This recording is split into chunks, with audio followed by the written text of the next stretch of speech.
Si Orang? Siya si Laura? Eto na po yung juice, Ma'am Sylvia. Ha? Sylvia! Ka ba? Oy, Sylvia! Kung gusto niyong manggulo, ang mga asong kagaya ninyo, dapat sa aso rin nakikipag-away.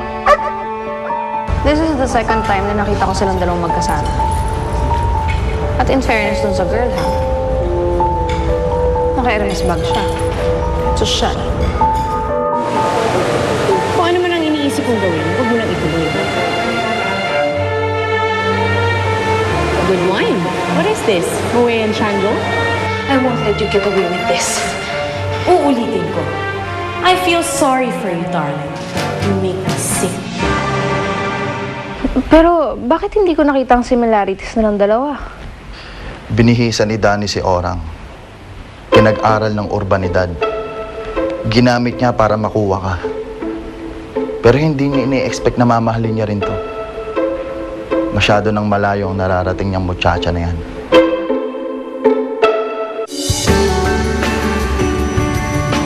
You look beautiful tonight. Ito pa rin naman yung itsura ko bilang Laura Leyva noon. Wala namang nagbago. Well, sa akin meron. Ngayon, mas nakikita ko na kung gaano talaga kagandang babaeng minahal ko. Kahit siguro naka-ordinaryong damit ka pa ngayong gabi. Siyempre, hindi naman ako magdadamit ng ordinaryo lang. Special ka sa akin eh. You're special to me too. Pero hindi pa rin ako makapaniwalang papatulan ni Danny ang isang muchacha lang. Gusto mo ng ebidensya? Sige. Pumunta ka sa may bar sa may Makati. Yung bagong bukas doon. Nandun si Danny at Orang. Magkasama. Humanda sa akin ang muchachang yan.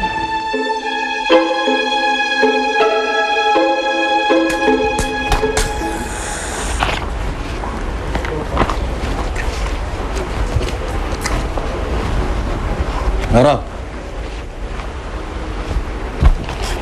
Halika dito.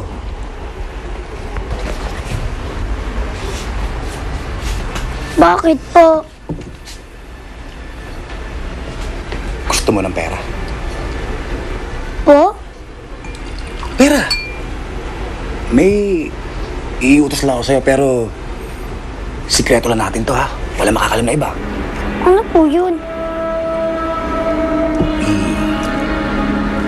Dalhin mo to. Doon sa mama naghihintay sa kanto. Si Boy...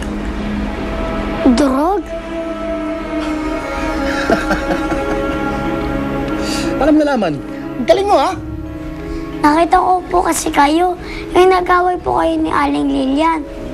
Dahil sa kanya. Siya. Dalhin mo to ha. Kailangan wala makakita. At pagbalik mo, bibigyan kita ng pera. Pwede po ba mamaya na lang? Hindi pwede, ngayon na. Sige na. Ha? Kung bahala sa'yo.